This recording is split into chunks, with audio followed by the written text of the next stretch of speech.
Hello there, and we are live. See how people, you are welcome to another episode, people. You know what? Yeah, it's the Angry Gooners podcast. I mean, see ya, people. Yeah, people always think that me and my brother are always angry all the time, and that the show is more about a shouting match. And sometimes me and my brother down here, yeah, I mean sometimes we go technical, sometimes we go calmly, sometimes it's time to just really put the screws in and actually dig in deep and critique the team. I don't know how or what trajectory the show this night is going to take, but I mean we have to get some certain things off our chest. But people, yeah, I mean, guys, this show is nothing without my brother from another mother. I mean, see, people, yeah, I mean, it's see, people, oh, see, it doesn't get better than this. Another day, another time, I'm here chopping it up with my brother. See, people, welcome to the channel yet again. The waffle Don Dada himself, people. I mean, you can see it, yeah. He's smiling right at you. I I'm not mean, smart. people, talk to these people, my guy. Talk to these people. Talk to them. Talk to them. First and foremost, yeah, big up to everyone, big up to the chat. We've got a special guest right here, right now. We've got a special guest in the building. I can't believe it. Big up to my guy, no other than Egal Talks Football. If you haven't subscribed to him, make sure you go and subscribe to him already. Big Egal, up to Igal. big up. Big up to Listen, let, Igal. let, let me just Igal let me hates just me. Igal huh? hates me. He doesn't like Nah, he me. don't hate. Ah, Egal come don't on, hate man. anyone. He don't hate Ah, anyone. He he don't hate hate no anyone. no no. He literally hates me. He As in doesn't hate seriously, me. He don't hate no he one. literally hates me. And I've shown nothing but love to that brother. You know, when I mean when he got his children. I mean twice you know I've congratulated him on the good news. His father was on his channel. Where his father spoke to him in a very amazing way. I just thought that Igar would see these things, and even if me and him have differences in how we see Arsenal, it would still bring me close. But he Look at the left me message. out Look at the there for the message. Wolves. Look at the message here. I mean, it left me out there for the Wolves, and when I really started, I really thought that he was someone that was gonna bring me closer and just kind of like do things with him because I really like the brother, like as a person. He looks Mm. like a very nice person normally. But I mean, I mean, just because I critique the team in a way that I feel it's needed in everything. Even Igal is being criticized in the street. He is criticized. So why can't Stupidness. Arsenal be criticized in any way? Why can't the manager be criticized? And why can't we all at the same time, if we do quite well in games, why can't we still say, oh, Arsenal did quite well? I want our gameplay to continue going in this way. I want us to tactically switch up into positions that can be able to help Victor Gyökeres achieve his dream at Arsenal.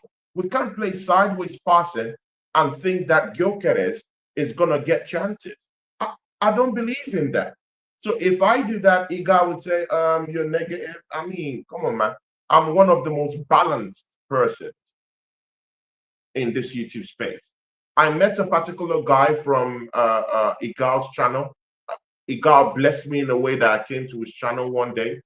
And I met this Laguna, this African Gooner African on his Laguna, yeah. channel. Yeah. Great guy. We chopped it up. He came down to my channel and I said, hey, am I as bad as Igal says I am? And the guy said, no, you're balanced. And that's it. If the team does well, we'll look for capabilities and abilities in the team and say, yeah, they actually did well. And we analyze it with that truth. But if they don't do well, we can't sit down here and lie to the public, about it. So, like playing against Liverpool, when you have weaponry, people who spend big time money in acquiring weaponry, Like AZ, what's the need of buying a Lamborghini? I mean, brother Iga, what's the need, yeah, of buying, yeah, a Lamborghini, a McLaren, yeah, a Mercedes CLK, yeah? What's the need of buying these cars, yeah? A Ferrari, come on, man, yeah? And then you park it in the garage. I mean, brother Iga, I mean, let's call a spade a spade. It doesn't work in that way. When you acquire weapons like that, an armory like that, like AZ, for this astronomical fees, when you acquire Victor Gyökeres, when you acquire Zubimendi, who's one of the best defensive midfielders in the world right now, you have to put them to use. And you have to put your tactics in such a way that you're going to arrange them to better put you in. I mean, you have to have the advantage. When you go to a place like Anfield, you have to come out swinging because you know they're your number one. I mean, they're your number one challenges. They're your one enemy for the trophy this season. You need to go down there and trade shots in the center of the ring. But you go there with a defeatist mentality, and now we're back to square one. But again, let's see. I still think that even if Liverpool beat us last weekend, I still think we can still, pick up the pieces. Down the, it's still a long season. You know, they will drop points. Konate is looking bad. Kerkes is looking shaky at the back. Van Dijk looks like if he's playing with an injury. Salah hasn't really been, what he's been for the past 3 seasons. There's still some certain kind of shining light at the end of the tunnel. But with them signing Isaac, that's a bigger topic altogether. But there you go. Good evening, man. Big ups to you still. It's all love from here, man. You know what? Let me tell you something, yeah? That was supposed to be the intro, and Tony's just gone in. But listen, this is what Egal says. Just look at the comments. Bro, my bad. He's got your number. You're making me feel bad. I'm doing a show on Sunday. You're both invited. And he's texted you, yeah? So he sent you a text. Yeah, sure. Brother Igal made me negative. I'm serious. When I opened my channel, I first invite. I'm serious. He made me negative. Because to be very sincere with you, I really thought Igal would carry me in this YouTube space. I'm not like him. Definitely, when I came into this space, I was ill experienced. I thought he would really kind of carry me along and stuff. But the people that actually carried me along were critics. Actually, people at North Side, and they brought me to the dark side. And this is where I've been living all day. But Igal was one of the first persons I reached out to, and he didn't, carry me along, and that's why I'm more balanced in my views. Though I started out as a very positive Gooner, but maybe if I was with him, maybe I would have been more positive. But I mean, that's the thing. Sometimes you could really save people, when you have the power to do that at the time. But when you don't save them, this is how they turn to be. I'm one of the balanced Gooners you can find out there. When it comes to critiquing, I critique. When it comes to blessing the team and just heralding the team for what they've done, I do it in that way. But I would have loved to be totally positive. But shout out to Igal. It's all love. Yeah, shout out to love. And YouTube is all before, love. yeah, before we start the show, yeah, I just want to big up to Igal, yeah, because the last few streams, I think, Sunday, he's been sending me, redirections. Redirect, yeah. He's a good guy. I like the guy. He's one of the few big dons in this space that I want to say, that is actually recognizing the channel. So you know what, regardless of whatever you think of his opinions or whatever, the guy, do you know what I'm saying? He's a good guy. Respect him. I see him on Twitter all the time. Just fighting the battles, fighting the battles. Fighting the battles still. But you know what, and the nice thing is, well, what I like about Igal as well, that he fight the battle, and especially when he's on the 12th man, because I watch the 12th man and I see him on there as well. The thing I like about that is when they have their serious time, but at the end of the show they usually end with a laugh and stuff like that. So I like that. I like that. Yeah. That you know what, the seriousness, because obviously you've got him and Lee Gunner going at it. But anyway, Yeah, big up to going the head to gal head. anyway. Enough respect and all But that. big And up to Igal. Big up to people, him. yeah, The people, you person's have a to great person. understand, yeah, we are content creators as well, yeah. So there's a certain respect Yeah. that we have for Yeah. content creators as well. So in this space, Yeah. there's a big respect in it. So do you know what I mean? Let's keep it nice in the chat and everything, and respectful as well, yeah. Because Yeah. you know what, everyone's entitled to their opinion in this space as well, and no one's above anyone in terms of like True. you know True. opinions True. and stuff. But anyway, me and you, we need to talk. We need to discuss the game on Sunday, Liverpool versus Arsenal. Obviously, we lost that 1-0. Very tight game, very cagey. The first thing I always ask, yeah, is what did you think of the starting lineup to begin with? See, yeah, I mean, it's good you started from that point, man. I mean, that's where the error started, in the first place. I mean, you're going to a place like Anfield, yeah. I mean, I could understand him starting with three defensive midfielders on the day when he did that,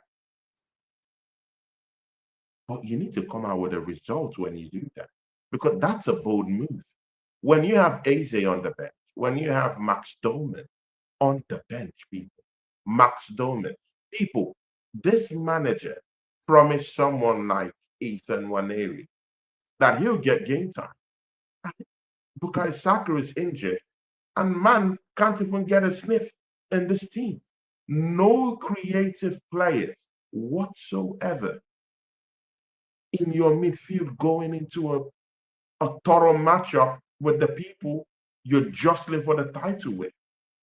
Imagine that. Starting with three defensive midfielders.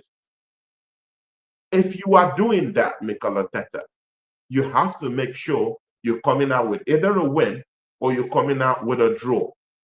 So him coming out with that loss on the day renders whatever. I do understand where he's coming from. Choke the midfield, make sure that Liverpool don't have any traction in the middle of the pitch. Of course, they have fast-paced midfielders, and of course, they're a possession-based team, and in all places, but Anfield. So you know they're gonna get onto the ball lots of times. You know that they're gonna, move around quicker with the ball and break down a strong midfield and have their own share of the possession on a good day. But the thing there is that when you going with such negative tactics, you have to make sure you see it through. And to be very sincere, after the first half, Liverpool came back. I mean, they just ripped up the veil. They saw what we were hiding. I mean, you can't do that for long. The pace dropped, the intensity dropped in the middle of the park. They figured us out, and they started moving the ball quicker. They started passing the ball quicker. They started moving into in pocket spaces that we don't have, uh, uh, uh, uh, the tenacity or the ability to actually lay siege on, around there. And in those short moments where we did have the chance to actually try to get the ball up the pitch, there was no creator. There was nobody as an outlet to either carry the ball and hold on to the ball to be able to create something. There was none. No one was there. The only person that actually tried to create anything whatsoever was Noni Maduwiki. And Noni Maduwiki, normally, we all know, he gets into dangerous areas. Normally, even when he was in Chelsea, he always does that. He gets into dangerous areas, but his final output is garbage altogether. So you can't really say for all those times where he got us into more dangerous spots, more dangerous areas in the final third of Liverpool, there was no end product to it. And again, when you playing with this Mikel Arteta tactics here, you also have to look at the point, man. Look at Victor Gyökeres. Another underwhelming performance from him. But we all know the truth.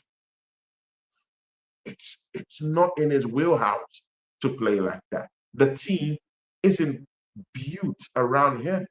So, I mean, bro, we've watched the Portuguese league together. We've seen how the Portuguese league works. We know how it works. We've seen Victor Gyökeres cook in Lisbon. What is the need of all this sideways passing and all this with tactics when you know that Victor Gyökeres just loop the ball over the top and let man catch the ball. Bro, let him get a 1v1 with Konate. What are we talking about? Konate has been suspect for the past 3 weeks. Kekes has been suspect for the past 3 weeks. So why, why aren't you using these players to the best of their capabilities? You know, Mikel Arteta, you know that Victor Gyökeres just needs a looped up pass, set him up 1v1 with a Konate, or even set him up with a 1v2 with Van Dijk. Van Dijk is not fit. That Liverpool defense is shaky. Kekes is moving mad. He's moving crazy. Do you want to tell me that a 10-man Newcastle team could literally people without a striker could literally break down that Liverpool team? Yeah. Break down that Liverpool team. Score 2 goals against them. And then Arsenal, that have one of the most expensive midfield, can't even create chances against Liverpool. Only 1 shot on goal. Only one. Only 1 shot on goal. I mean, how does that make sense? When you have Eze, when you have armory and weapons, Lamborghinis on the bench, Max Dowman on the bench, yeah, Ethan Waneri on the bench, people, Eze on the bench, people, make it, bro. We were meant to go toe to toe, people. We were meant to go toe to toe, blow for blow, knuckle for knuckle in the center of the ring at Anfield. But with this manager pulling us backwards, to be very sincere with you, yeah, I don't just know the way forward with this manager. I was really thinking that, okay, if you bring in individual players that know how to get the end result, maybe we might nullify the control of this manager because you have certain individual players who know how to win. When you bring an Eze, he knows how to win. He just won the FA Cup. He just won the Charity Shield. Yeah, he's a winner. Individually, he wants to get there. He wants to score goals. He wants to get the team forward. He doesn't want to play sideways football. You know what's in his wheelhouse. When you bring in a player like Gyökeres, you know what's in his wheelhouse. He wants to score goals. I was thinking that when you bring these individual players, just maybe we might be able to overshadow the inexperience and the frailties and the weaknesses that we see in Mikel Arteta's tactics. But hell no, we can't even breathe at all. The shackles are being tightened. Yeah, the players can't even play. There's no freedom. Gyökeres looking like a complete punk on the field. I mean, it's not good enough. I don't know what you think about it, man. It was one of the most boring games that mostly that second half. One of the most boring games I've watched. The worst was the Manchester United. Why are we playing defensive tactics against the Big Six? We've always been in the Big Six. We've always gotten draws against the Big Six in recent years. Why go from such a defeatist mentality against these teams you've managed to actually get the best points from in the league in the past 3 seasons? It makes no sense. I don't know. I'd like to hear what you think about it, man. And people, if I'm wrong, please tell me. If I am wrong, because but I can't see something like this, he might say, "Oh, you're chatting rubbish." But people, if I'm wrong, yeah, please let me know. Let me know if I'm wrong. Let me know. When you have attacking talents on the bench and you can't, bro, what's the need of acquiring Lamborghinis? You take them for a spin. When countries acquire weapons of mass destruction, they want to use it, bro. They want to test it. North Korea is testing weapons. US is testing weapons, bro. When you have these weapons of mass destruction, you want to test them. When I have Eze, I want to test him. I want to bring him in the first half. I want him to start games. I don't want him to be on the bench. No, he's an armory. He's a weapon. You use him. Use him against the enemy. Bro, it's complete bonkers. It doesn't make sense. And you know what? Yeah, there was something that I saw immediately after that matchup. I don't know if it was you that brought it up, yeah, where Josh Kroenke was saying, "Hey, man, we have to win a title this season, bro." That's what I want to see. See, responsibility. We need to hold this manager responsible. See, investment have come into the football club. These owners have rallied round and supported you after 3 seasons of going back to back and scratching that #1 place, and you can't get it done. They still support you. And this is the times we get, bro. I mean, this is not good enough. To the fan base, it's not good enough. To people like me and you, see, Waffle done. Me and you, we spend lots of time, AFC always, all these good people in the chat here. We spend lots of time here, invest emotionally into this football club, only to go and get mocked out in a place like Anfield. It doesn't make no sense. With all this weaponry we have on the table, it doesn't make sense. Things need to change. And you know what? Yeah, I see. You know what? Yeah, I need to see something different against Nottingham Forest. We better come out smoking. If West Ham can be able to score 3 goals against Nottingham Forest, I don't want to hear nothing.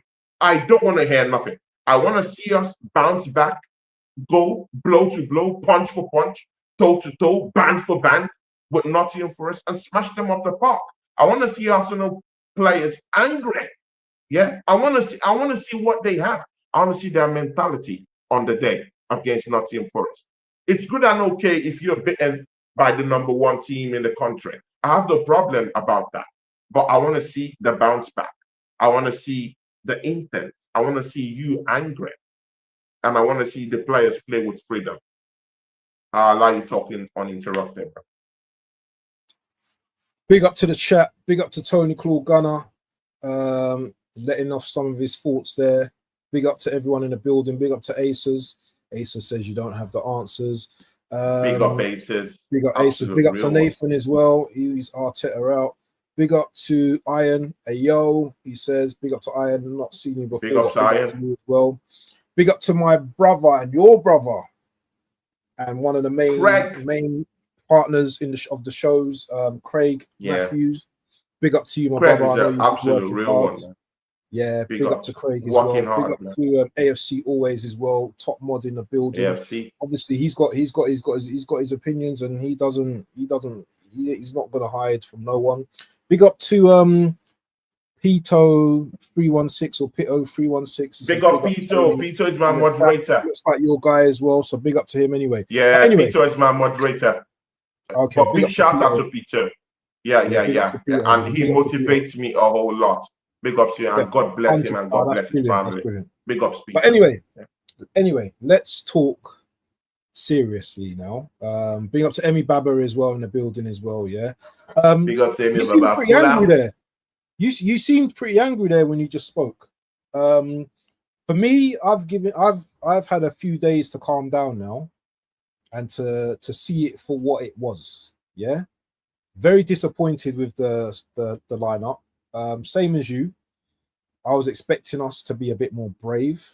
So people, and this is, I hear excuses from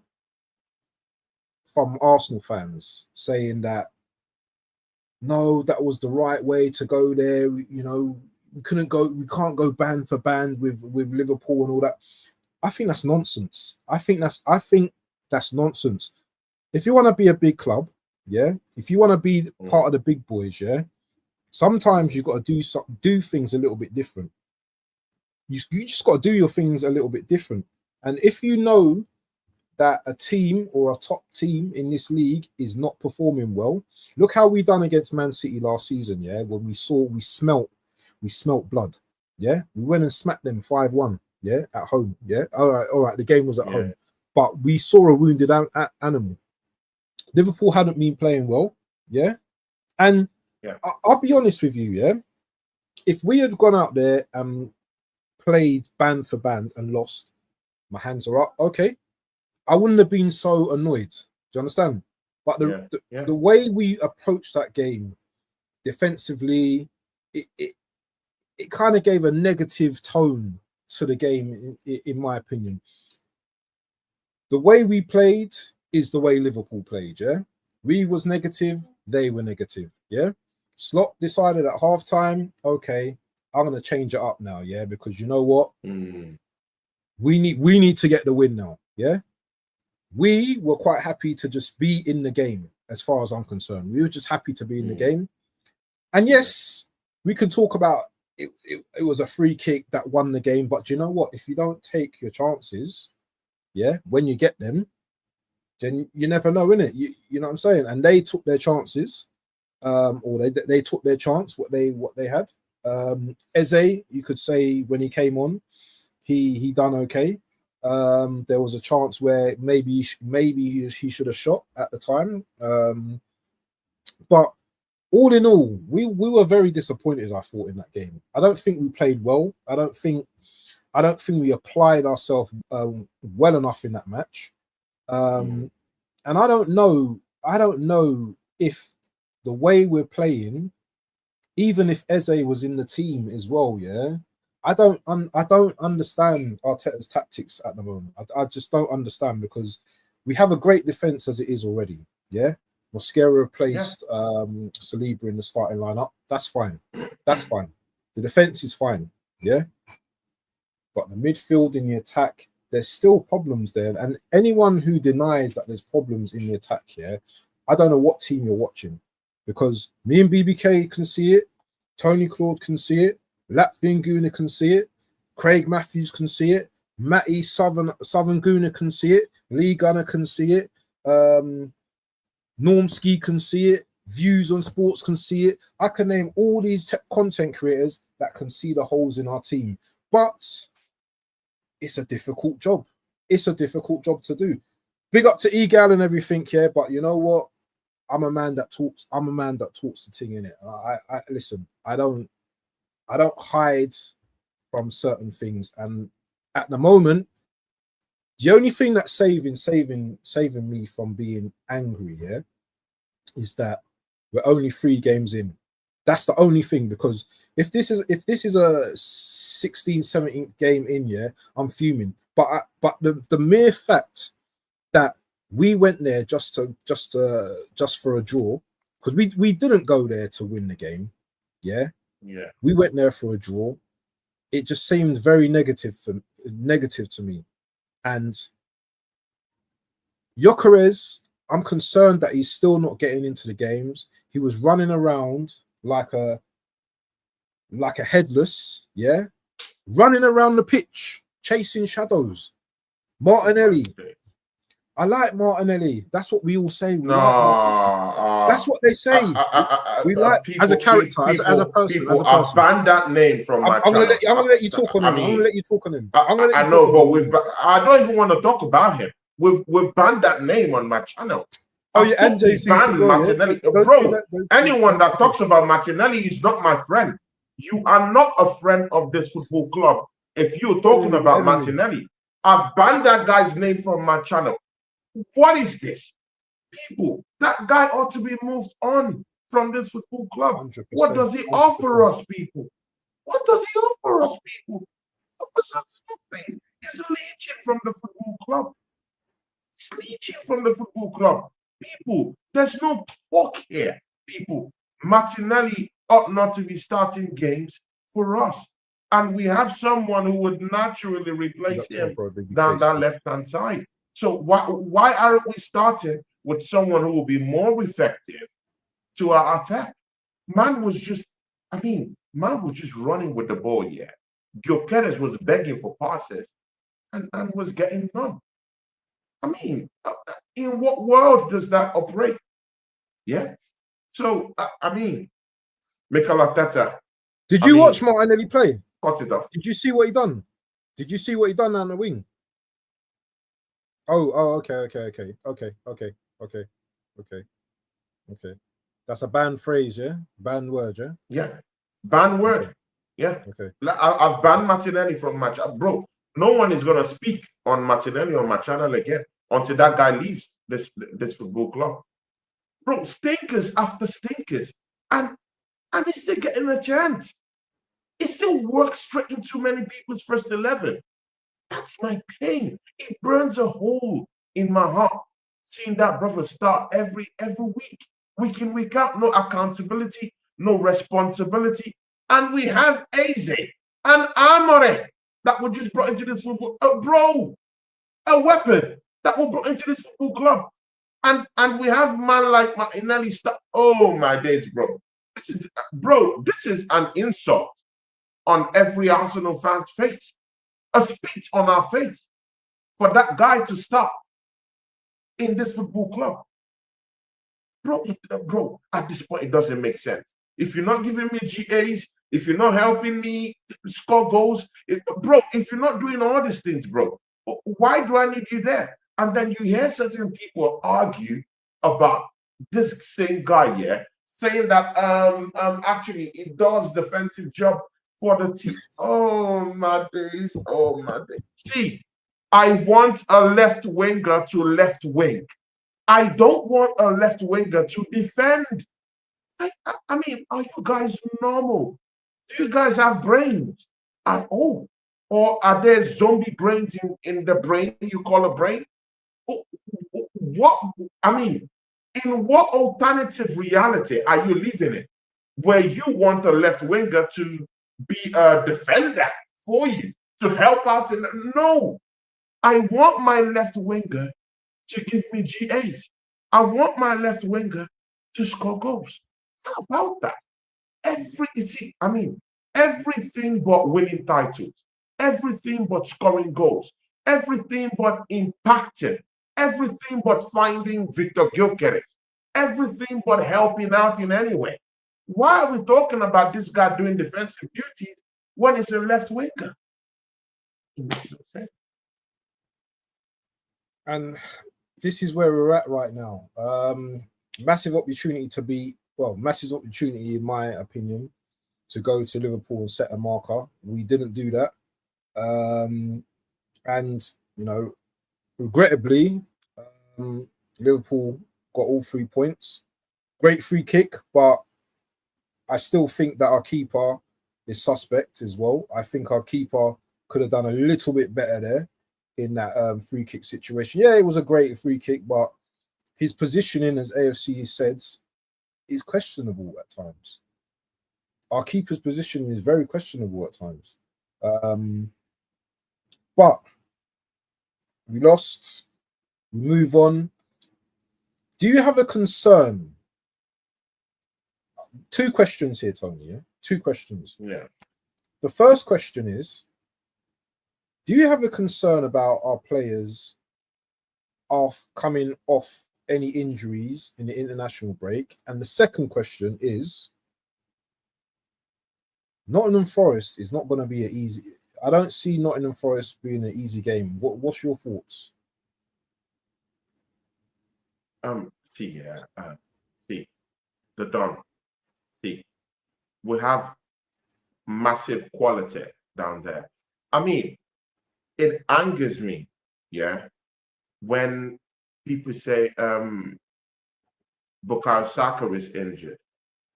Yeah. Odegaard is injured. Saliba. But man, we have already agreed that we now have a big squad. Norgard's injured. Have you seen Norgard? Have you seen him? Bro, Norgard is injured. Bro, I swear to you, Norgard is the captain of Brentford. I swear. See, bro, I swear to you. I don't use God to swear, but I swear to you, my brother, yeah. Every time I've always watched Brentford, man is always playing for Brentford. Man has always played for Brentford, bro. Always fit. When he comes to Arsenal, kaput. The wheels have fallen. The wheels have broken. The light bulbs have been shattered, bro. The lemons have turned to oranges. And when the dog, bro, see, everything, but keeping players fit. William Saliba, I heard people that there was a concern doing light training before the match started. Yeah, that he had a sprain and he complained about it. And man is getting a starting berth. Bro, Man is getting a starting berth in our first 11 against Liverpool away from home. Oh my God. Bro, this manager is running these players to the ground, people. So now we don't just have bro. I mean, let's don't even do the angry thing. Let's just talk like civilized people. Let's be civilized. Let's have some parliamentary decorum. Yeah. Let's don't even shout. Let's just talk normally. Yeah. We don't only trust this manager's tactics. Yeah. We have a problem with his in-game management. His in-game management is zero. The manager doesn't know when to make changes. The manager doesn't know when to bring in some certain form of players. Bro, see, let me tell you why Anslot is a different manager from this bozo we have in this, I mean, managing this team, parading as our manager with a mask. Anslot used Shabuzlai out of position in right back. Did you see what he did at right back? Did you see what Shabuzlai did at right back? Very good. Imagine Thomas Partey at right back and tell us what he did last season. No. That's just to tell you these two are worlds apart.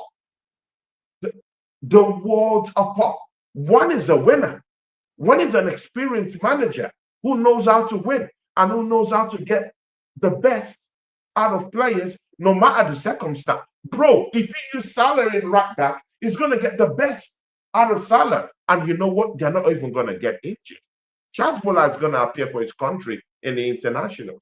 Man is not injured. But out here, Saka is injured. Odegaard has been hacked off from his own country's game by halftime. In the game that is played, Odegaard. Is he injured? Is he injured? Is he injured? Man was hacked off from BBK was asking the question. Hacked off. Man was hacked off, bro. He's a captain. So now, bro, I don't know. Who cares? Bro, I mean, at this point, I don't really care because he's a waste man to me. A captain that can't captain, a captain that cannot. This ain't Antonio. No. This ain't Antonio. No. This ain't Antonio. No, but bro, these things here evokes anger in you. It evokes anger in you, bro. The season haven't started. The Don were 3 games in the season, and the players are dropping like flies.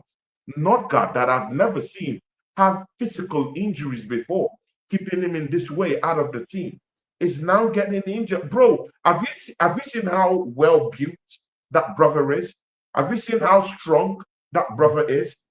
Yeah, he's a strong brother, you know, very strong man. Yeah, what's happened to him? Yet, bro, but yet, come him. to Arsenal and man can't even play a game for us. I mean, what are we doing here? Saka injured yet again. Bro, these things don't make sense. Don't make sense. Injuries happen. Injuries happen in sport, though, Tony.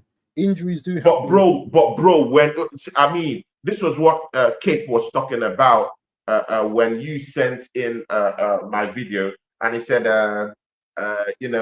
injuries happen. Bro, this is not a normal injury scenario. They're dropping like flies, brother. I mean, 8 injuries. I think we've got 8 injuries already. Bro, rid the game. Rid the game. We're just 3 games into the season, and we're losing our most important players, bro. We're losing Saka. No more outlets from that right. We saw Madueke struggle to actually regurgitate what Saka would actually do in that, in that right-hand side. Odegaard is down and out. We have one of our most important centre backs in the whole of the world, one of the best 2 in the whole of Europe and in the world. Is down and out. It's injured. What are we talking about? Notgard is injured. Bro, what are we talking about? It's no more a normal thing. I mean, one is okay. 2, you might start thinking, okay, let's see. But bro, 3, 4, 5, in a season, bro. But now we have cover though, don't we? We do have cover now, don't we? We have cover for those positions when we didn't have last season. Cover. Where did the cover play? So we had Mosquera. Mosquera came in and done a very good job. So what about Eze? When did he come on? What time did he come on? 70th minute. Good. Nice answer. Nice answer. When did Dowman come in? 5 minutes. You know what? Yeah, I mean, live it for the imagination. It doesn't even matter. Does it matter?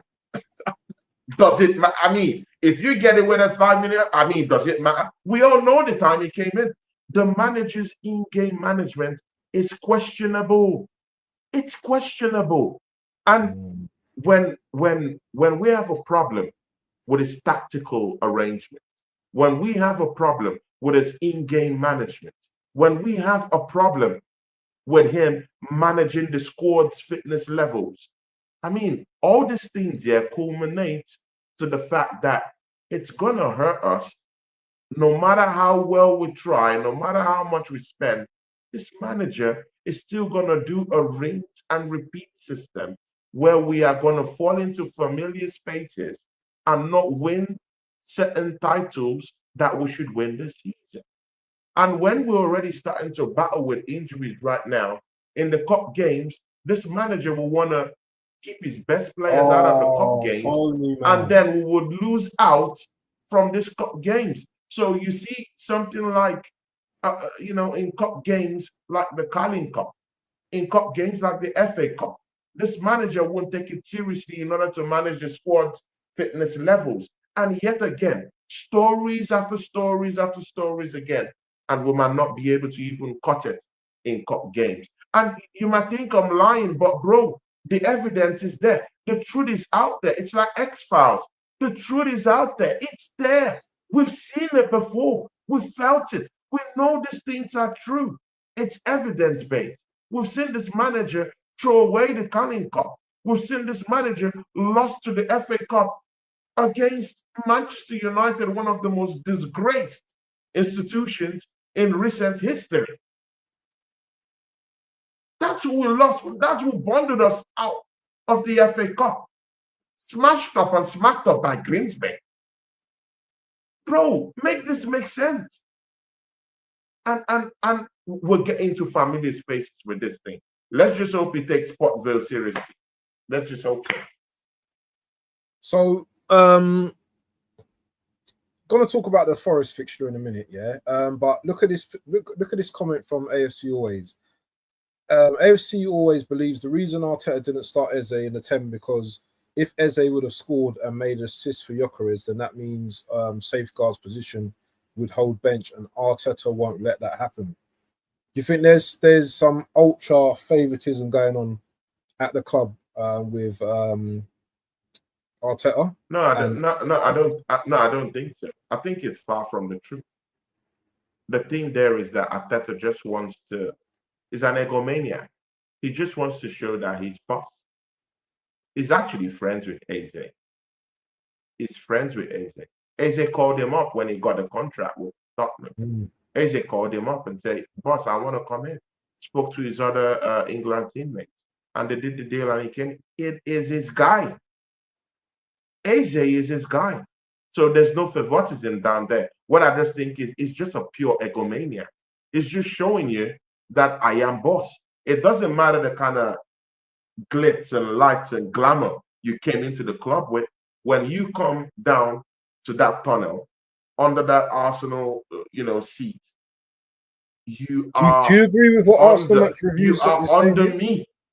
Do you agree with the decision? Do you agree with what Arsenal match reviews are saying here? He didn't start because he's a new signing. Simple. Why is that? Why? What does him being a new signing? Why is he not able to start? Bro, I don't know, man. I don't know. I mean, bro, I don't even understand it no more. I don't understand it. I sincerely, I don't understand it. It beats the imagination. Arsenal match reviews. Please, can you explain why him being a new signing can't start? And I I mean, don't want to hear. I explain don't want that to to hear us. because of the system and stuff, because they train all together. So, But bro, look at, you know what? Yeah, look no further. Yeah, just look at Liverpool. I mean, see, sometimes, yeah, when I say the truth is out there, people, the truth is out there. Look at Ekitike. Man is not even up to Gyökeres' fitness level. It's not even up to Victor Gyökeres' abilities of a striker. he But man started is every game. banging He in started goals. every game. Bro, he's starting every game. He's a new He's signing. scoring goals. And you know what? Yeah, the manager understands when to pull him out of a game. Can't you see when he pulls him out? He brings in Chiesa, and Chiesa actually improves the team, improves the squad, gives his best. That's after Ekitike leaves the field. The in-game management is there with Anslot. You can sense it, you can smell it. You know that's a title-winning manager. Yeah, I mean, you just smell it. And now that Isaac is down there, bro, oh my God, God help us, bro. God, I think there will still be Do you hiccups think? Do down you the think line, you're? but Do you think you're? Do you think you're overthinking this about Isak going to Liverpool though? Is this the mentality that we need to have, thinking that just because Isak's gone to Liverpool, yeah, that what? So we stop playing now. Is this the no, attitude not that no, Arsenal no, fans have no, to have? no, no, no, no, not that we should stop playing, but I mean, it pretty much Because you don't have seals to the beat deal Liverpool. for You don't. them. Huh? Say it again. It pretty much seals the deal for them. No, it I doesn't, mean, man. do, Isak do can you get know injured. why? Isak could get injured. And then they have Ekitike, and then they Ekitike, have Cody Gakpo, and bro, they have Shaqiri who would score. Bro, they have Salah who will turn up the bro. They have Salah who will turn up the ant, who will up the ant. And they have a manager who knows how to use these players well to the best of their ability. So there's no excuses. If Isaac falls to the ground today, Ekitike will start from where he dropped. Salah would gone. Bro, they have weaponry. They have a machine behind them. And the manager is so good in game management, he knows how to actually manage the fitness levels of his team. Yeah. Konate is injured, brings him out, brings in Gomez. Bro, quick. Bro, he doesn't have to push Konate back, go and play. No. There's an injury, come out. Go out. Go and rest and prepare for the next game. Go and prepare your fitness levels and come back. It's a mentality monster. And you know what? Yeah, don't get it twisted here. In just the third game of the Premiership season, suddenly, just like that, Liverpool have the mental edge over Arsenal. They just bit the biggest rivals for the title on home turf. And you know what? As if that wasn't enough, they went on and brought in a 20-goal striker and added him into the books. What does that tell you? Even if hold on a sec. the mentality monsters, they added more depth to what they had. More. The text, the hunger for more is there. Hold on a sec, Tony. Hold on. Big up to the Southern Gooner in the building. We have to halt proceeds when he blesses the channel. Big up to Matty in the channel. Oh, Matty. That's what I mean. That's why to halt the process, man, because Matty's in the channel now. So, you know, we have to hold some respect for the main man. Big up to Matty, Southern Gooner, and all that. Make sure Matty. That's my brother, man. If you haven't subscribed to Matty already, I miss him too, though. Done shows with him recently. Yeah. I said I miss him. I haven't done something with him recently, but I miss him. Yeah, definitely. But Southern Gooner says Eze called him up, but Arteta sat him down. Yeah, man. I get what you're saying. I get what he's saying here. I get what he's saying here about the squad respect. But we're trying to win a league right here. We're trying to win a Premier League right here. You know what I'm saying? In life, yeah. When you have an ability that's better than someone else, yeah, then sometimes you get pushed to the front, and that's how life has always been. Yeah, yes, we're all competitive and stuff, yeah, but some people have better abilities than others. And done. Let me finish what I'm saying. Let me finish what I'm saying. If we went to Liverpool, yeah, I'm not saying Liverpool was scared of us, yeah, but if there was a player that they weren't looking forward to playing against, it would have been Eze. Is that not right, Tony? Is that not right? It's right, bro. But see, this is simple, yeah. I mean, waffle done.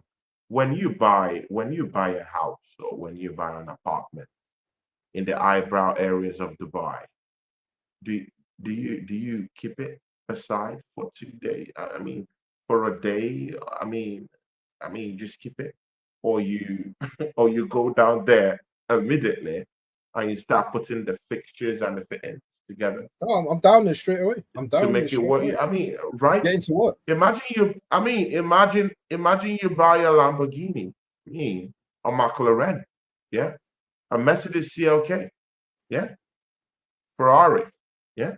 Do you wait?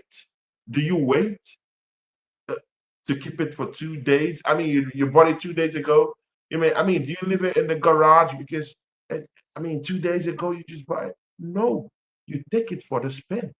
Mm. When you're in the US and you just bought a new spec, a new pistol or a new AK-47, and criminals come to rob your house.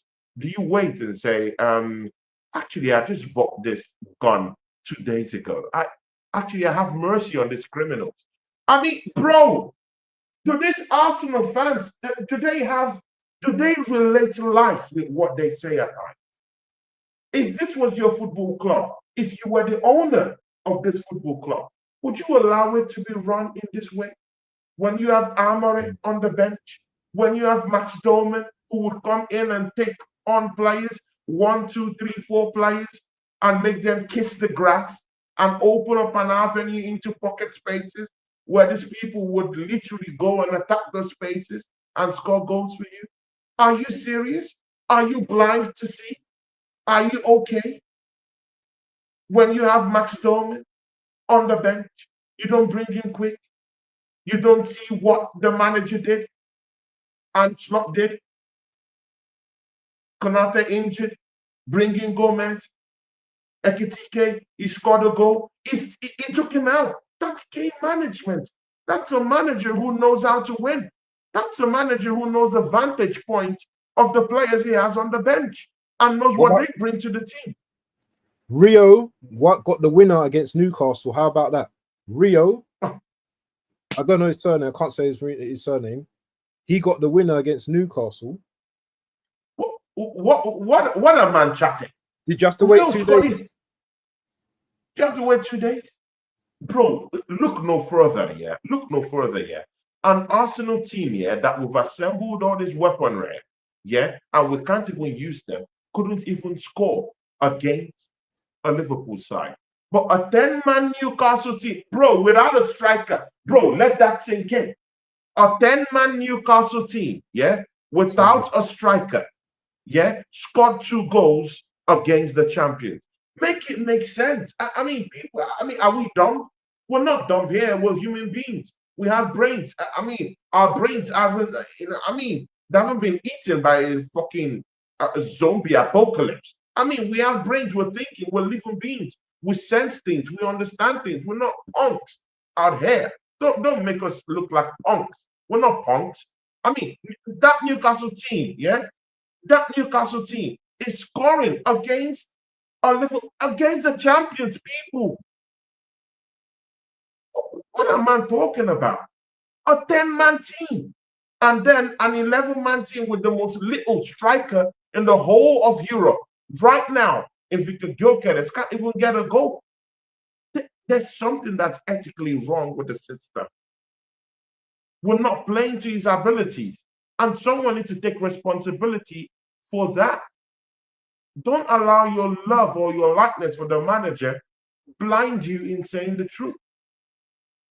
And don't get it twisted, Arsenal match reviews.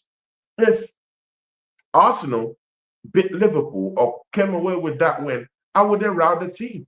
I don't hate the manager. I know many people that hate the guts of this manager, but I'm Christian people, yeah, and I'm not trained to hate anyone, yeah.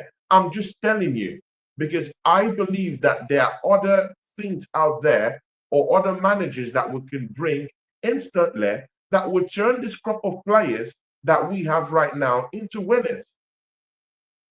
They'll win us something. You don't need to allow this this this faux pas, yes, scenario that we have for this manager to becloud our judgment.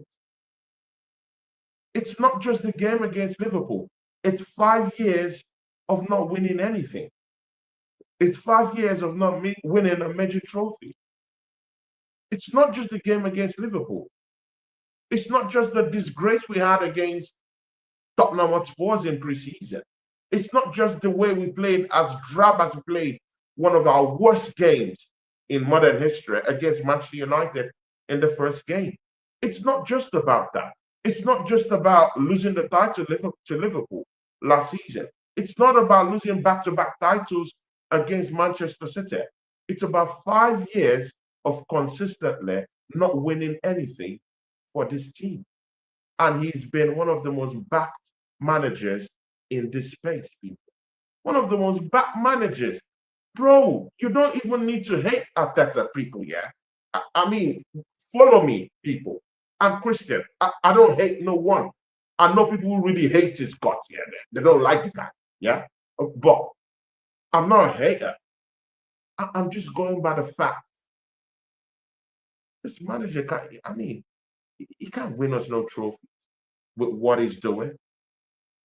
I was even of the fact that, okay, when you bring in the individual players that are winners, that can likely take a team individually to win trophies. I've seen a team like FC Barcelona with individual players. They don't even need a coach. When Messi, Bouquet, Xavi were showing up to the park. These are individual players that will get you the title. They will win titles for you. I've seen individual players do it. I thought that maybe that would be the scenario this season where we don't need Mikel Arteta to even really do anything when we show up with super soldiers or build a super team for this manager. But clearly, this manager has an apron spring, as in just tied to this team. There's no freedom. It's not allowing them to But there's anyway, no freedom. Anyway, we need those two questions that I asked you, yeah? So imagine some of our players, because now our players are on international duty.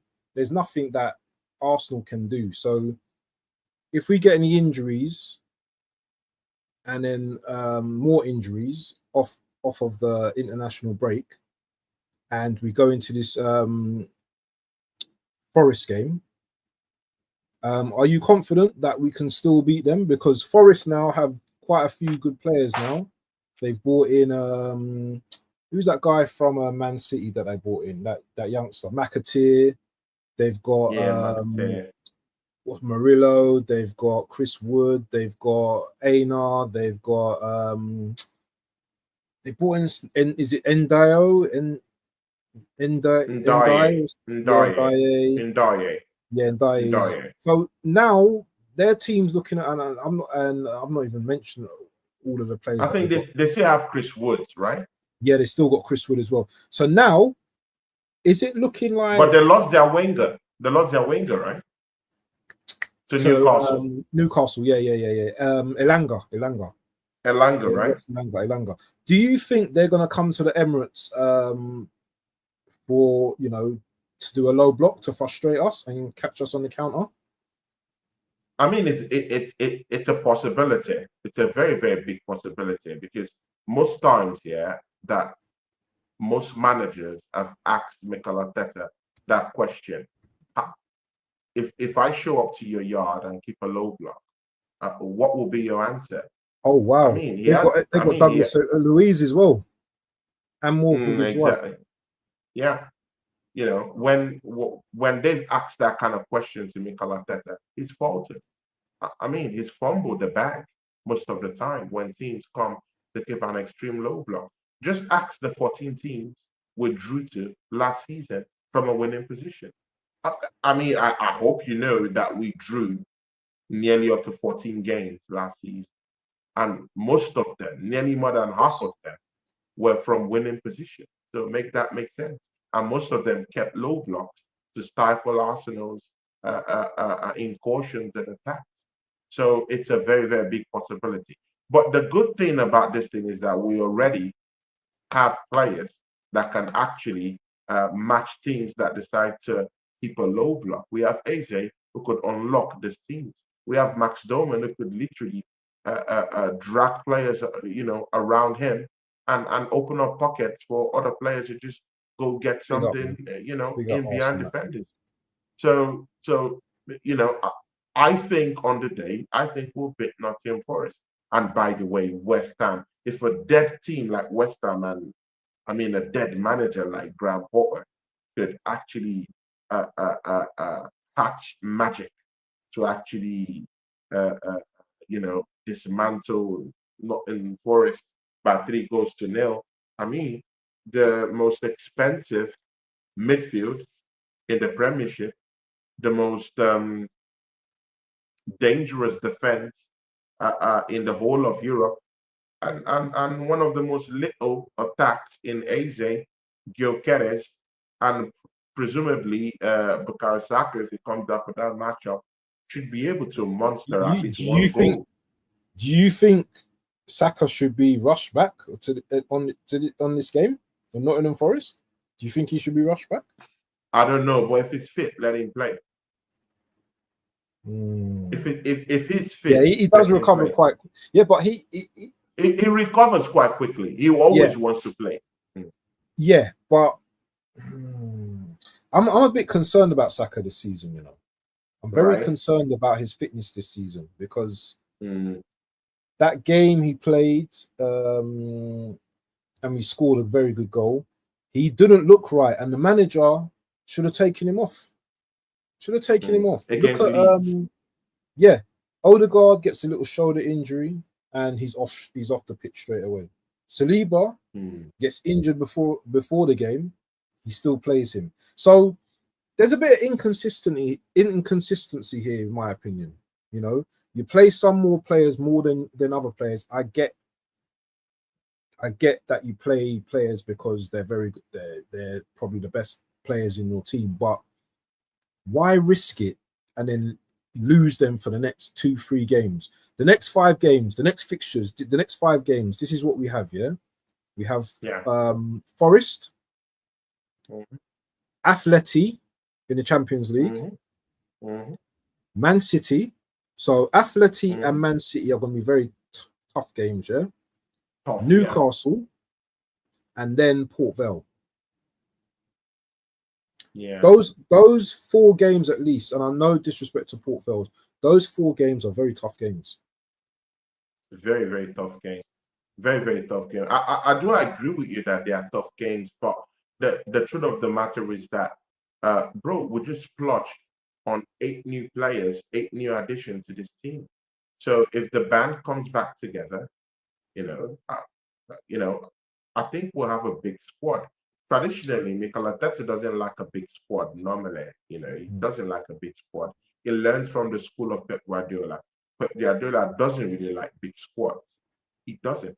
He likes his squad trimmed, kind of like small, intricate, because he wants them to actually have a small squad, just quality all across, options that I have down there. But it must be small. It mustn't really be too big because he has to manage the squad in a way that each and every one has to be happy, and each and every one knows what they bring to the table. So, Mikel Arteta has gone out of his way to actually, out of his way, both from his school of thought, from the Pep Guardiola school of thought, to actually assemble a big squad this season.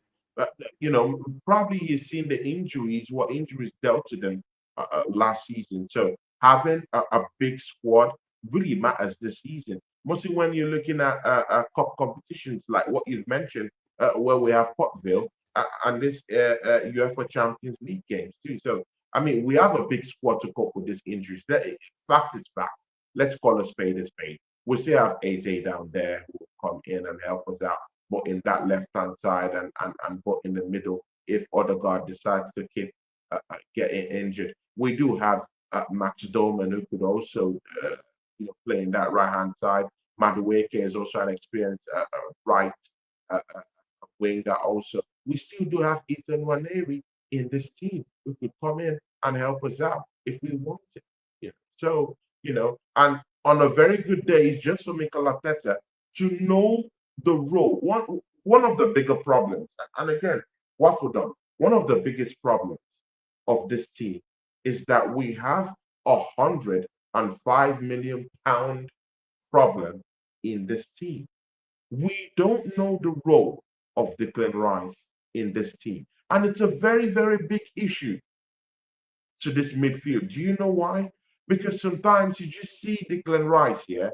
He would be in a midfield pivot with Zubimendi, who just came into this league, by the way. He's still learning how to, he's still understanding how to play in this league. And then he's playing in a double pivot with Declan Rice.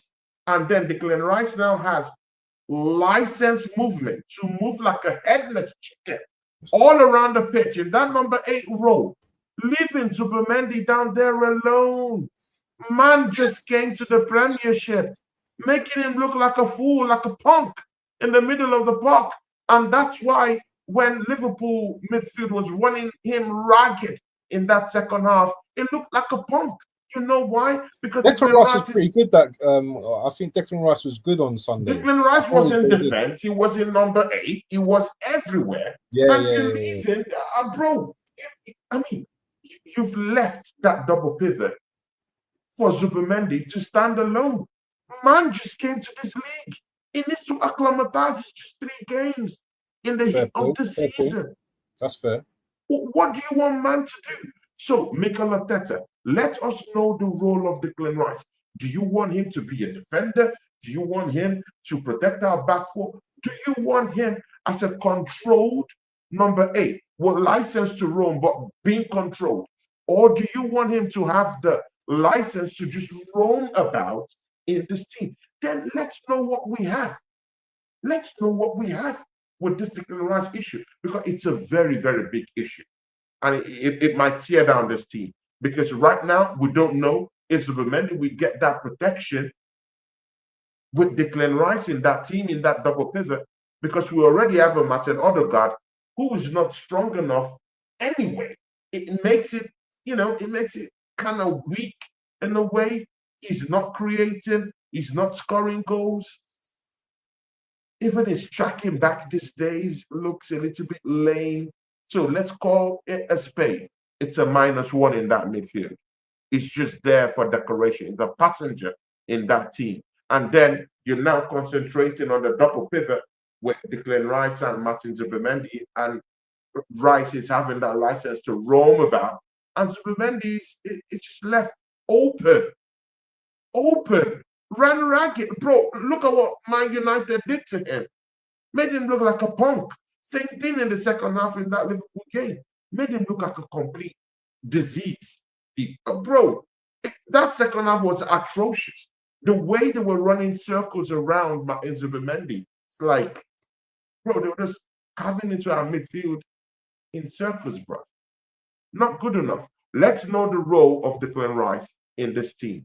It will help us to move forward in this team. That's what I think.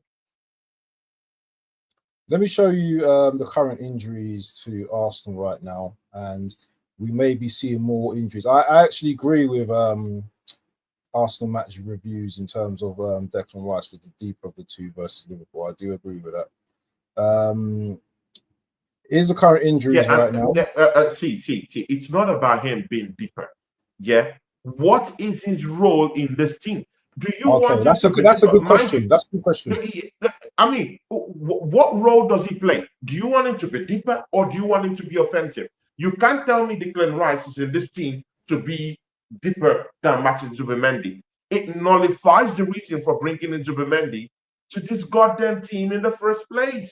People, does this make sense with does this make sense with you? If you want Declan Rice to play more deeper, it nullifies the reason why Zubimendi came to this team in the first place. If you want him to go offensively, then he has to be controlled. He has to come back in that double pivot reshape and help out Zubimendi when they lose, when they lose possession to these teams that likes to be tackling it in the midfield and keep possession of the ball quite often. You need to help him out. It's his first season. So that's what I'm talking about. And again, you can talk about him being deeper all you want. We brought in Christian Mosquera in that team, and he looks good. He looks perfect in that back three, in that back four. Bro, it's in his wheelhouse. He's strong. We don't even need Declan Rice to be a defender. You just make it a back three, and it's all good. Christian Mosquera can handle the pressure. I hear it. But look at these injuries that we've got already, yeah? Saliba, Saka, Ben White, Kai Havertz, Norgard, and I know you don't talk about this guy, so I won't say his name, yeah? But are you concerned about our campaign going into the next 5 games? Because surely, yeah, we're going to pick up some more injuries, maybe to some key players as well. What happens if a Declan Rice gets injured? There's no Norgard in the middle. We've got Miles Skelly, obviously. But the manager really is going to have to earn his money this season, because there's a lot of players, I think, especially going into a World Cup year, that I think are going to be, I think will get injured, and we just won't be able to sustain the run.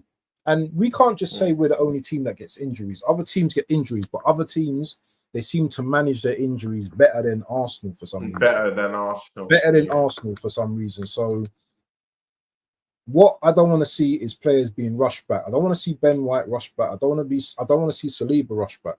I don't want to see Saka rushed back. So how are we going to manage the games without these players? Especially the next 5 games. So I just want to ask this here. I just want to ask this. So if Gyökeres, gets injured, you don't want to see him come back in 2 weeks' time? If he gets injured? If he gets injured, you don't want to see him come back in 2 weeks' time? Not if he's going to come back and then be out for 4 or 5 weeks' time. I'd rather he get. But if the news out there is that he's okay, to come in and play, would you have concerns still with that, knowing that Kai Havertz, your only striker option, is down and out with a surgery?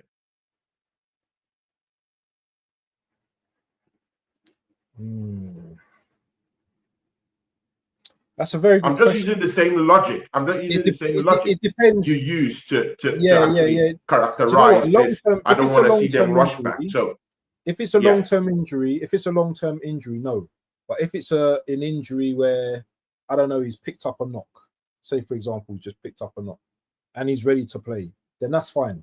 But a long-term injury like a hamstring and a ACL, I'm not rushing him back, because it's just going to do more damage in the long run.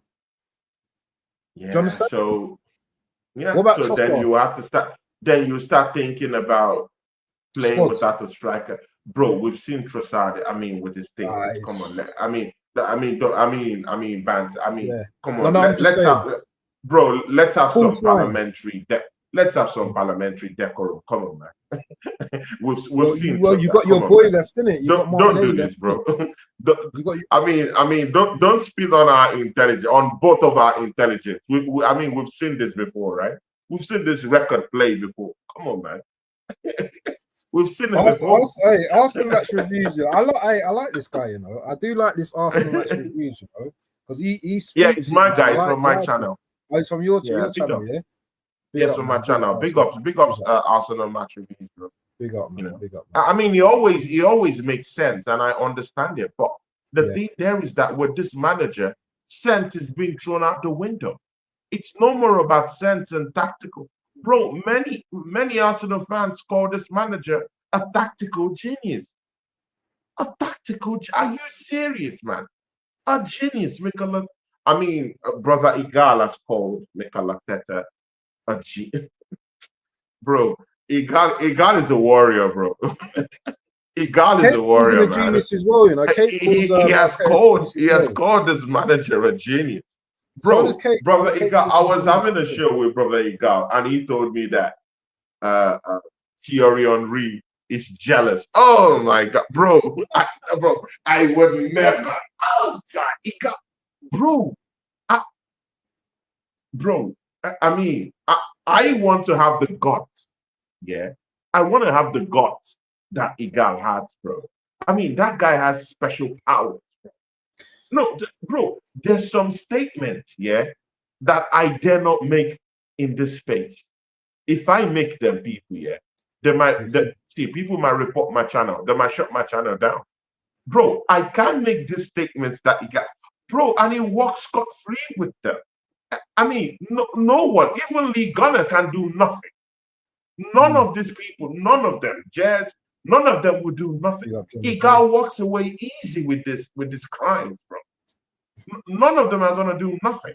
He walks away.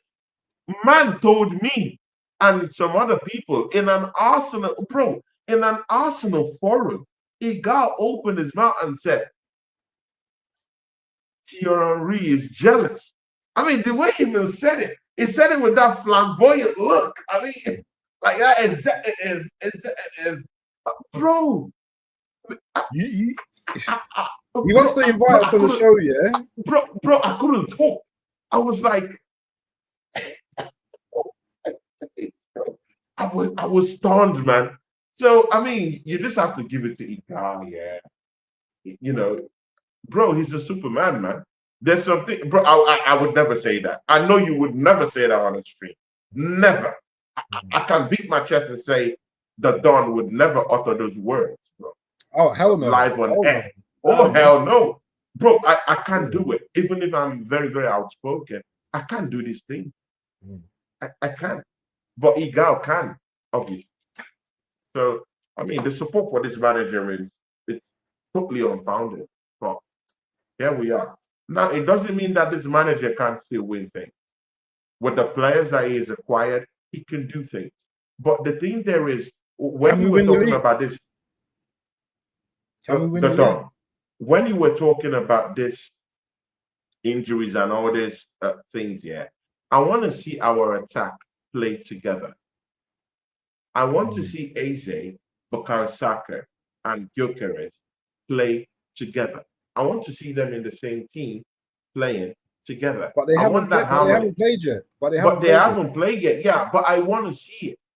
I want to see it. So that's why I want all this injury stuff with Saka to just go off. I want him to come back with that Nottingham Forest game. Hopefully he bounce back. You know. So you want to rush him back? So you want to rush him back? Not rushing him back. If he's fit enough to play, let him play. Yeah, if he's okay, and you and me know that Bukayo Saka is not that kind of guy. His character is not that kind of guy that wants to really be out of action. He always wants to be in action. So you never know whether he's truly fit or not, because he's gonna be the one to tell the manager, "I want to play." You know him. So I mean, so if my three-pronged attack in Eze, Bukayo Saka, and Gyökeres are gonna play together, I want some certain form of camaraderie playing together, some kind of harmony in that front three. The same way we have our back four playing and sticking together. Yeah. And now we have something enviable in the whole of Europe. AFC always, man. Big up to AFC always, yeah. That's the same thing I want with our attack. Playing them together. When you have this kind of weaponry, you play them together. You use them together to have such a big explosion. So that's what I want. So I want Saka to come back from injury and play with Eze and Gyökeres. And let's see if they can be the most fair attack, tripartite attack in the whole of the Premiership. Let's see. Yeah, let's definitely see, man. In terms of the pressure on Arteta this season, there's no excuses now, is there, in terms of injuries? Even if we have another season where there's loads of injuries, there's no excuses for Arteta now. to go through another season without winning any silverware. Do you believe? Do you share that opinion, or are you able to give him maybe another season if we have like massive of injuries? Are you gonna excuse it? No, I don't even agree to anything that would Shout this number. give the manager any hiding space. He has to perform this season. He's got With to what he win has, trophies with this season. everything he has. With what he has, because we've both agreed that this Arsenal window is an 8 or 9 over 10. We've got our striker. You said that, not me, bro. But bro, it will be my number's different to yours, it will be haram if we say this is not an 8. No. That's your 7. No. That's your rating. My rating is different. But anyway, we can get back to no, wait. Seriously. No, but I don't rate it as an 8-9 window. I don't rate it as an 8-9 window. No. Why? We got a striker, the most little striker. It's not an 8-9 window, Tony. Don't take the inadequacies of the manager and throw it as a front for the players not being the players we wanted anyway. We wanted Gyökeres anyway. We got Gyökeres. I know we wanted Gyökeres. We wanted someone in the midfield to help us out in the midfield to clean up the dirty work. Supermendi, we got him. Yeah. We needed a backup defender. We got him. We needed a backup goalkeeper. Yeah. We have a decent one who will cover us. And we still have David Raya who looks okay. You know, he's still a Golden Glove winner anyway. Bro, okay, yeah, you can talk all this and that about wingers, but we still have Max Dowman, who's better than all of them. Yeah, but he's not a signing, is he? He's not a signing. But he's our own. But he's our own. Rico Lewis helped Manchester City win the title a couple of times, won the Champions League a couple of times, and he's homegrown from Manchester City. So what are we on about? The thing is, wasn't bought from anywhere. The thing is, yeah. You know, for me, it's not just about bringing in players. It's also who players that we've let go as well. Which there's 2 players that I feel that we should have got rid of, and we should have brought in like a proper left winger, like a Leao or a Semenyo. I would have been happy. That would have made my window. Eze is your left winger, but he's not a winger though. He's not a winger. He's not a winger. Actually, he can play left wing. Let's be sincere. So okay. Let's get deep here. Yeah? So you want Eze playing as a touchline winger? Is that what you want Eze to do? Bro, I don't mind. He doesn't do that. He didn't do that for Crystal Palace. But he plays inside. He plays inside. He doesn't play. I get that. I get that. But his gameplay takes him down to that, you know, to those incendiary spaces. He has an element of freedom when he plays. That's what I'm saying. He's a mobile guy. He's mobile. Yes. That's the difference between him. So he can pop up on the left, pop up on the right, pop up in the middle. Pop up anywhere. He's in left wing and right wing, he can do anything. It's in his wheelhouse. Exactly. But I don't see him as a left winger. I don't see him as that. That's not his. And I hear you. But if you go through his hit map for Crystal Palace, they've always situated him in that left center inside area. But if you check his hit map, sometimes he encroaches deeper into that left-hand byline and tries to cut in most of the time. And because he's so mobile, he can come through the middle. It could go to the left-hand side deeper more into. It could hug the byline if you want him to. It could go down the right-hand side. It could, it's a chaotic player. He's your modern-day midfielder. He's a very chaotic guy. So, and that's what you want in your team. I don't want this kind of like nomenclature for a player that's as dynamic as Eze. Because when you situate him and say, let him come to the left center mid area, you're limiting him. This guy's limitless. So when you have a limitless player that can pop in different pop-up scenarios, you're giving the enemy or you're giving these other teams thought-provoking scenarios to deal with when actually trying to defend against it. You're seeing him pop out in that left-hand side, kissing the byline. You can see him popping out through the middle. You can see him on the next phase, uh, Mm. trying to get a one and 1-2 string passes together, trying to open up pocket spaces through the middle. So he could do everything. So you could tactically put him in that middle, while he could actually just be normally alternating left center mid and hugging the byline at the same time. It doesn't really matter because he will still move down that drift down that left hand side, trying to cut in anyway.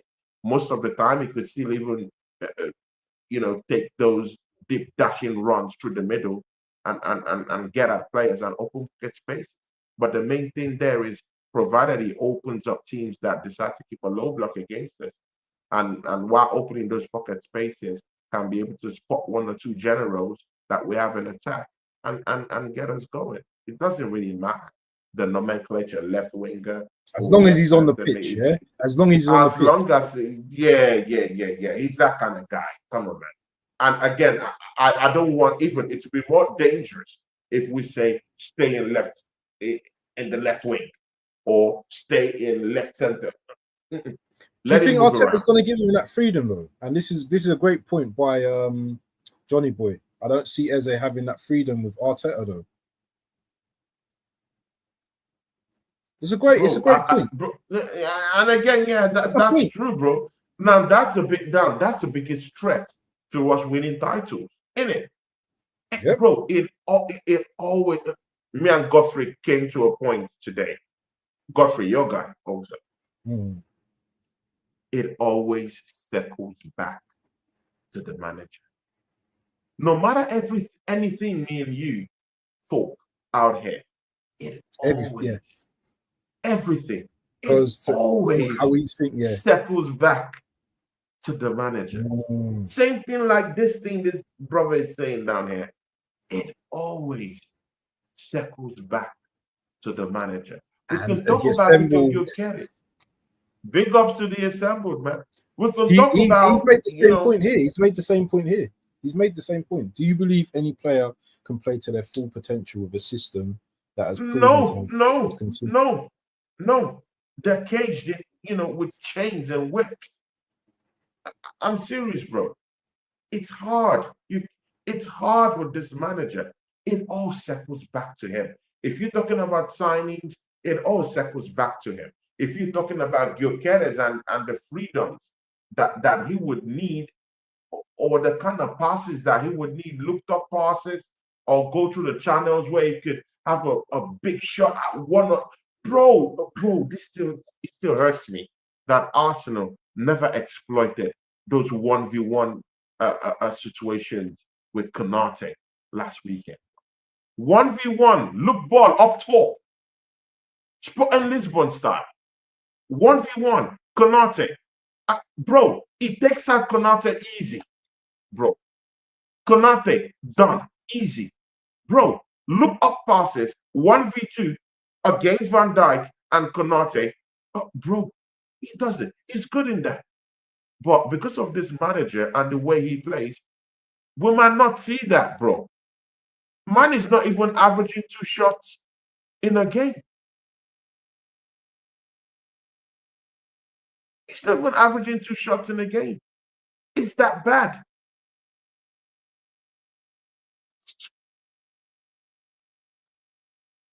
Remember the It rest all of the circles question. back to this manager, bro.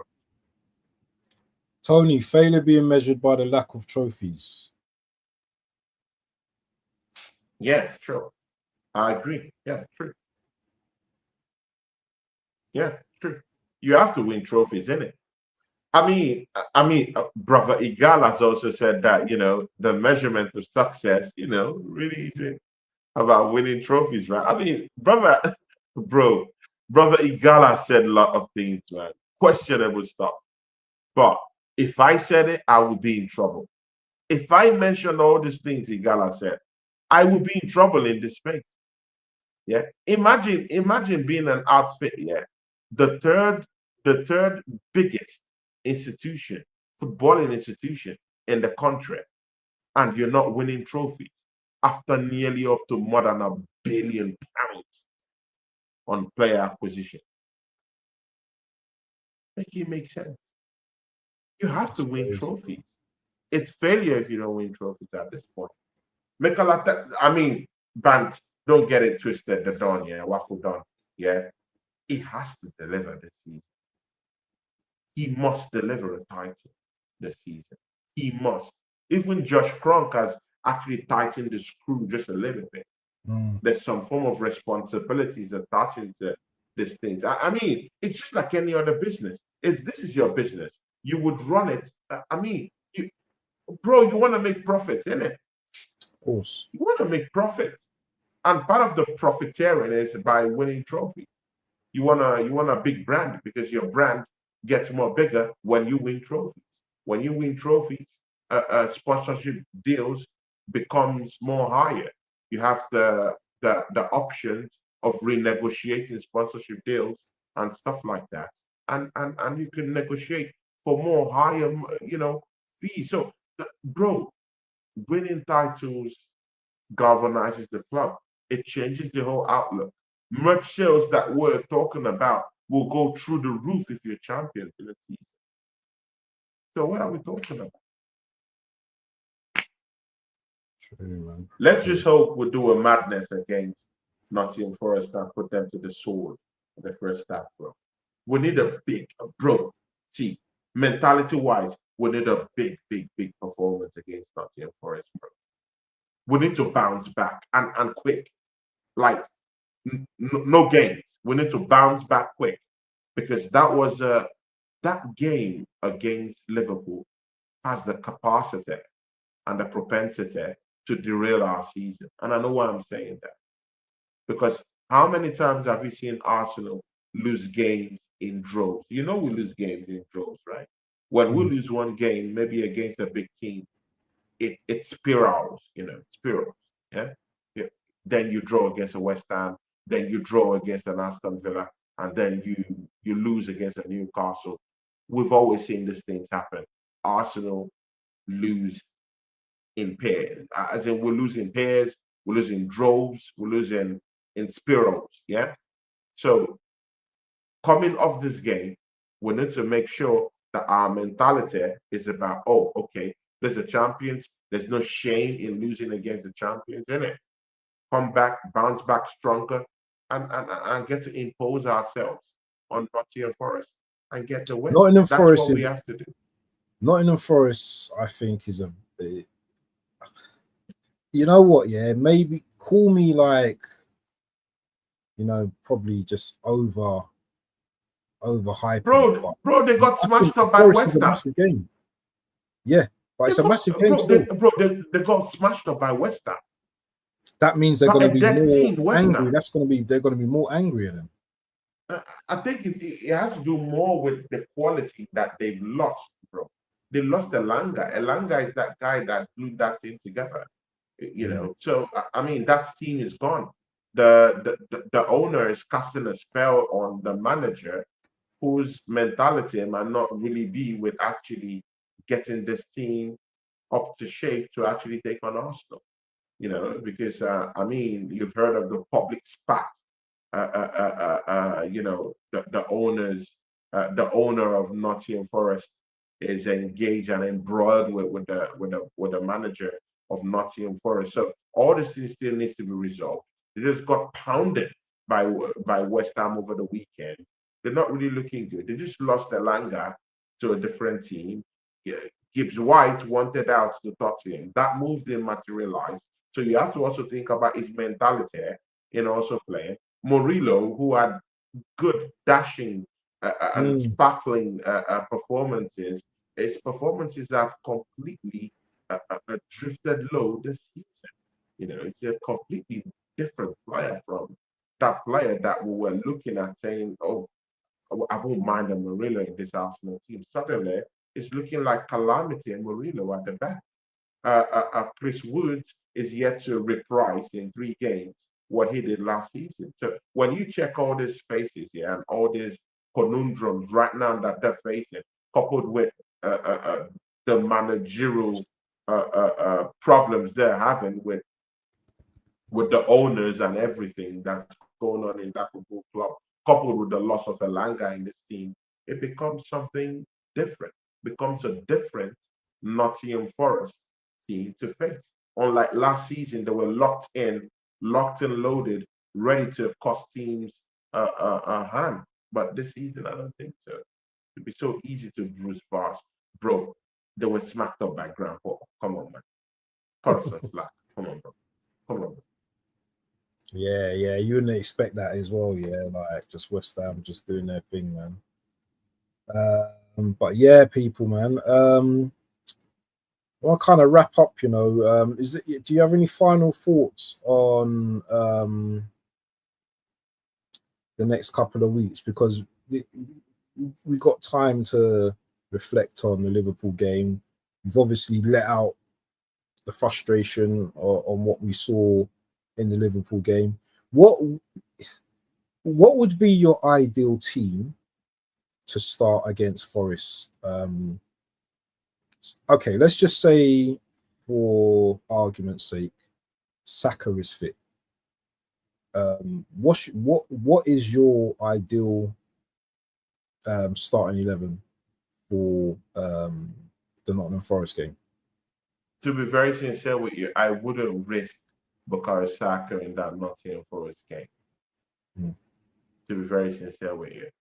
Instead, we have a technically gifted young 15-year-old kid who could play right wing. Easy. He could start a game. And Would you start him? Would you start him? All these people, bro. What are we talking? What are we doing here? Yeah, bro. Because look. Because the Assemble's got this question here. Would you start him? Bro, I will start him in a heartbeat, bro. It's in this same football club that we gave chances to Ed Nketiah. Nketiah in the room as a young player, bro. What am I chatting about, bro? What am I talking about? In this same team, we gave chances to young players like Ed Nketiah, who stank up the place, to Rhys Nelson, who stank up the place as young players, bro. What's the discrimination against handing this young kid, this young 15-year-old, bro, this young kid that's the most technically gifted Arsenal player that I've seen since sliced bread and butter? Who'd you play on the left People, then? what are we talking about, bro? Who'd you play on the left then? Eze, yeah? Eze. So you put Eze on the left. Yeah. Dowman on the Max right. Dowman down the right-hand side. Vicky Gyökeres down the middle. Yeah. Odegaard is always bouncing back from injury, so it's always going to come back. Yeah. You know. Yeah. Zubi so he comes back. Rice.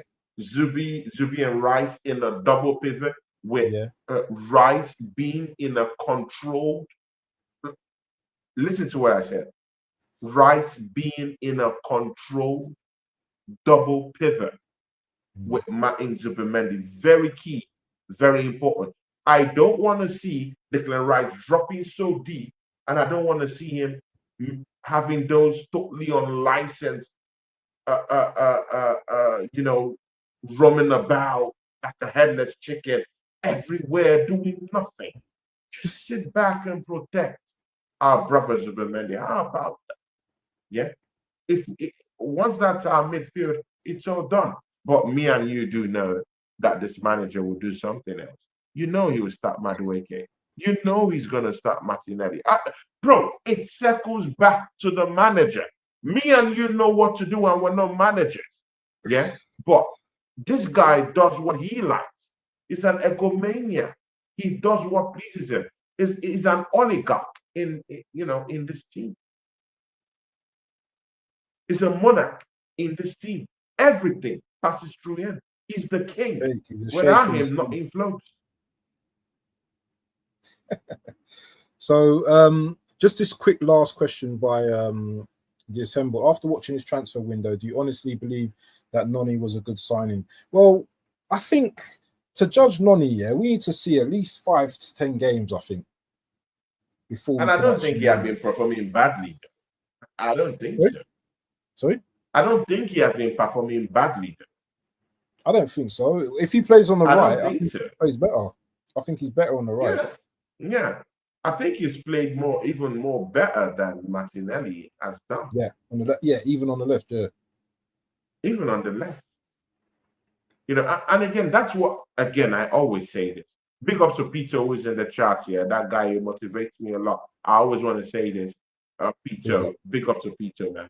we got Peter. Even when we lose, yeah, he's always kind of like, don't worry, Tony, just keep pushing. Bro, I just like people who encourage you and who just mentally who just help you out. The Assemble too is that kind of guy. Godfrey too is that kind of guy. All these people, yeah. Big up to these people. AFC always too. All these people, yeah. I mean, people, have you seen Waffle done when we lose a game? Hey. Oh my days, people. When we lose a game, have you seen Waffle Don's face? Fuming, mate. I'm fuming, man. Fuming, man. Ah. You don't even want to talk to me. You don't even want to talk to me when we lose, man. I'm telling you, man. Dissemble with his thought provoking. Would you take Wenger as an interim manager if Wenger loses his No. Why don't we just bring in Glasner, the assembled? Why are we going backwards? No. Which one is Glasner? I don't want no experiment, bro. I need ready-made, bro. That's his experience, bro. He might fail at Arsenal. Give me Enrico. All these people with shiny suits, I don't want them no more. Give me Enrico. What I want is pure old school. Give me, bro. I'll bring the content right now. I'll take Ant Flick right now.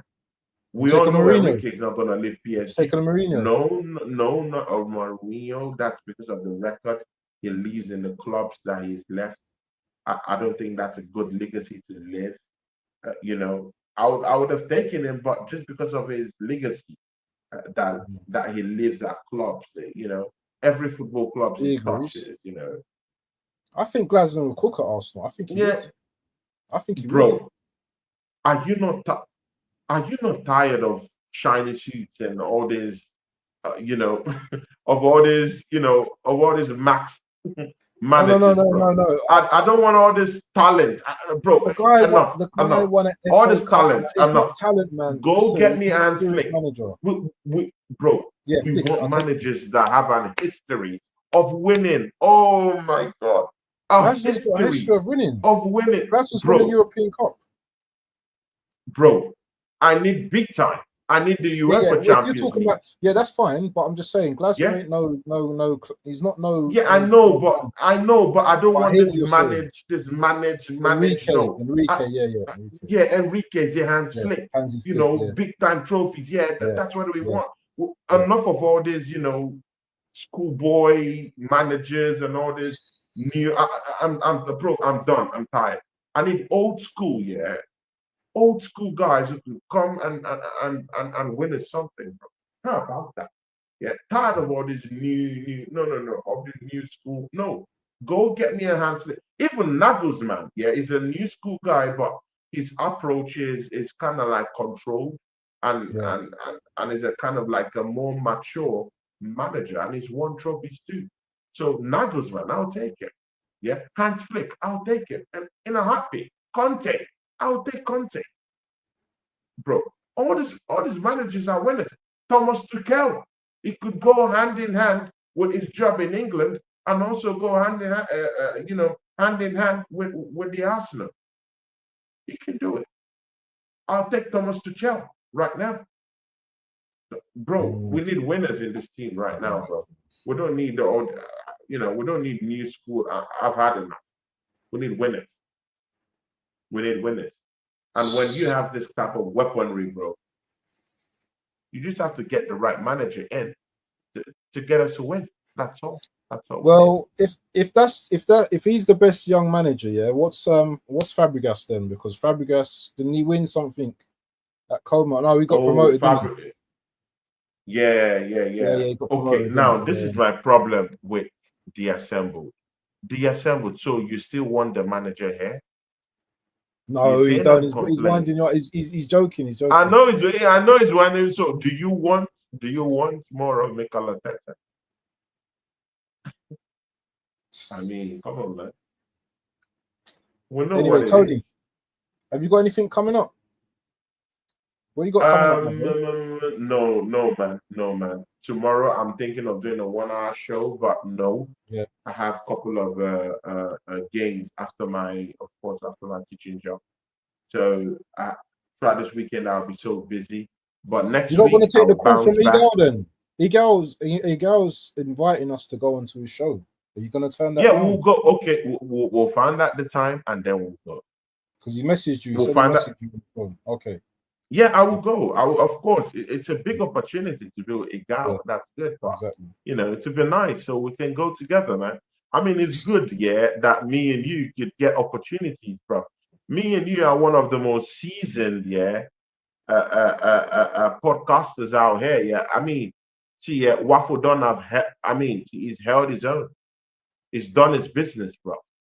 Yeah, this man has done. I mean, he's done his ABCs, his one, two, threes, his multiplication. I done my He's done it, his UEFA B in eyes, it. his cross, his teeth. Bro, come on, man. The Waffle Don has done his thing. So, we deserve this kind of calls and Exposure. this kind of exposure. We deserve it. We deserve it. We've walked our way. We've worked in Yeah, the mountains. we've We've walked grinded. in the Grinded. yeah, we've grinded, bro. I mean, people, do you know how many hours my brother, even after work, do you know how many hours my brother spends doing YouTube, bro? And Mm. man is a worker, and man is also a family man. So, I mean, we're putting work into this thing. So, we deserve this. We deserve it. Yeah, we deserve it. Definitely, 100%. So, yeah, we'll check out Igal and then we'll see, what we can do there. But I'll try and be positive down there anyway. So that Nah, well, you know what? It come on, depends. man. It depends, innit? I'll be shameless there, man. And I would call out the assembled for being negative, and Oh, bro. Oh, call bro. out Listen, Godfrey and AFC always for being negative, and I'm maybe we telling can you, get man. some little traction Listen, to our channel. let me tell you something. The assembled, yeah. If you're out, listen. I want to test people's knowledge tomorrow. I'm gonna have an Arsenal quiz night tomorrow. Join me around 7ish. I want all you guys that know about Arsenal to make sure you reach to my channel because we're gonna have a quiz. It's gonna be basically just new stuff. It's just gonna be trivial for Arsenal, but it'll be interesting for you to see if we can beat the time and everything. I'd have him out at the Olympiacos game. I was watching the game from behind the subs bench. I nearly cried at what I was watching. The last time I cried was 72 final against. Oh, Wow, okay. man. So, Wow. bro, it is what it is. But listen, guys, yeah, we're gonna wrap up now. It's getting late now. And I know it's definitely late for you're not on sarcasm today, are you? No. It's next week. You're busy in it. You're very It's busy at the next. moment, aren't you? Bro, extremely. But we'll go to that Egal show. He said he Yeah. has sent a message or something, but Yeah, he sent a anyway, message let's to see, you. bro. Yeah. Listen, Okay. people. Thank you for everyone joining. Big up to we've got a message here. Big up to you two gentlemen. First time watching the stream, but I've seen you at Waffle Don in a few chats across YouTube. Big up to Sean. Is it Jayland? Big up to you as well, my bro. I think this is the first time I'm actually seeing you commenting as well. So it's nice to Big see up that you Sean. Big up comment as Sean. well. Yeah, big up Sean as well. Big up to Iron as well. Big We up need Sean. you on a crossover with Lex. Iron. Yeah, it's we need What you does he on mean by crossover what with is it? Lex. What is he Lex? What do you mean by Lex? Who's Lex? Lex is the Liverpool fan from Sarkisian TV. And me and him have been having this. He's a yard man from shows. Oh, is it? So yeah, Jamaican. Oh, you've So been having back and he's forth. making it, bro, a back and forth, man, and the brother is looking for me everywhere. So man is looking for me since they smashed us Yeah, up. I need But to see this. bro, man, but I move on my own terms. Yeah, This man, yeah, I'm not gonna, just look for me when we lose and and try to, assassinate my character. So I'll leave them to wonder about. Bro, I've suffered so much on YouTube to be mocked out by these clowns. Bro, I've gone head to head with Never a Foul. Head to head. What? Yeah, with the Never henchmen foul. down there. With Never Daps. foul. Yeah, I've gone head to head. Bro, I've gone head to head with arguments with Daps. I've gone head to head with Big Steve. I've gone head to head with flawless I people. remember the Big People Steve. can't last 10 minutes. Bro, see, people can't last 10, 15 minutes arguing with flawless people. You can't fear because his knowledge of football is quite high. He's a killer, people. But I've lasted with those guys for 1 hour, 2 hours, and 2-3 hour show. Bro, I've held my own, people. You've held it I've with done a lot shows of with people. a gal and held my own. What Lee are we Gunner? talking about? Remember Lee Gunner? I've gone head to head with Lee Gunner. What are we talking? I've done shows with Jess. Bro, come on, man. Doesn't get with Northside. I've clashed heads with Northside. People with Deji Sports. I've had a I've passed through the YouTube thing, yeah. Bro, I've done my thing. So, bro, I've gone too far to be mocked out by these clowns, out here. So, I do my thing, bro. Bro, I've traded shots with big wigs in YouTube space. I've been to Terrace channel, bro. Many people dream to be on that channel. I've been to the Terrace. I've had a show at the Terrace, bro. So come on, man. I've been there. I've done that. Come on, man. Easy. Don't do this. Don't do this. I'll see Lex when I see him. Anyway, people, these people want to mock me up, bro. Come on, man. I need to see you this Lex is, man. You need to show me this Lex is. But listen, people, thank you for joining the Angry Gooners podcast. Hopefully, we'll be more happier the next game after the Nottingham Forest game. When's our next show? 2 weeks, maybe 2 weeks time. 2 weeks. No, it should be the week before the Nottingham Forest game.